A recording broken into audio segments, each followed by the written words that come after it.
Hi, Billy Feilinger, Executive Director of the Wisconsin Alliance for Retired Americans, and thank you individual members of the Wisconsin Alliance as well as board members for coming to this discussion today about Social Security, the importance of Social Security, as well as why are politicians saying that Social Security is broken. So why don't we start first with the notion of why is Social Security so important to people around this room? Teresa, would you like to start?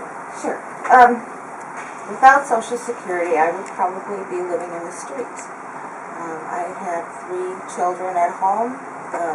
When I became ill, I had to wait almost 4 years for Social Security, but when it came, it was and continues to be my lifeline. I couldn't survive without it. Vivian? We saw that benefit in our own family, where our niece had a 9-year-old, a 6-year-old, and an 18-month-old when her husband was killed by drunken driver. And today, those 3 children are all college graduates. They're all very productive. They're paying taxes, but only because she was able to survive because of that Social Security benefit. George? On my own personal life, I would be out in the streets today if it wasn't for our Social Security, along with 300 or 400 other people that work in the shop with me. So why do you think this wonderful success story, why is it that there have been elected officials in Washington as well as candidates running in the 2010 elections who say Social Security is broken?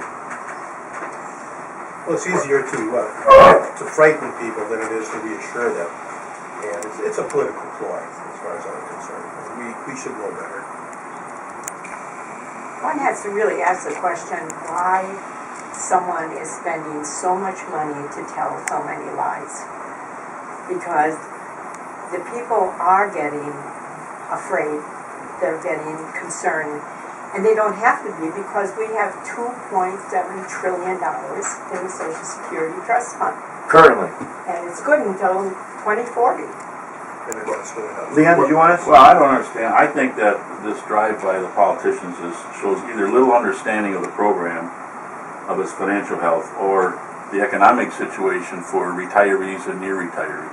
I don't understand why they want to default on money that's owed the Social Security Trust Fund. Philip? Well, when they respond in this way, when politicians say what they're saying about Social Security, what they're really saying to seniors is that don't worry, it won't affect you. And what they're saying to them is that if it won't affect you, if we say it won't affect you, it'll affect someone else, then you should be on our side. And I think that's inappropriate. And at the same time, I can see my son and daughter and their friends, and they're almost convinced, and I tell them it is going to be there. And they just hear it over and over again, it's not going to be there. And it's like, I'm not going to worry about myself, because obviously I'm going to have it. I have it already. But he's not going to have it. Don't they think I worry about my children? Don't all parents worry about their children? No, instead of the truth. And it's our job to constantly say over and over again that the money is there, and particularly the boomers. Occasionally they'll say, oh, well, this great big group of people are coming in. Well, we knew they were there. It wasn't like we didn't know they were there. And in 1983, there already were made adjustments to Social Security to make sure that money was there. The boomers were all born in 1983, and that's when those adjustments were made, so that they would build the trust fund and put the money in U.S. Treasury bonds so that it would be there when the boomers started collecting. And the money is safe. It's in U.S. Treasury. It's the safest investment in the country. Last week they sold $36 billion worth of U.S. Treasury bonds on the Tuesday market, which they do every Tuesday. And these are the same kind of bonds. These are the bonds that the foreign investors are clamoring to buy because they're considered the safest investment in the world.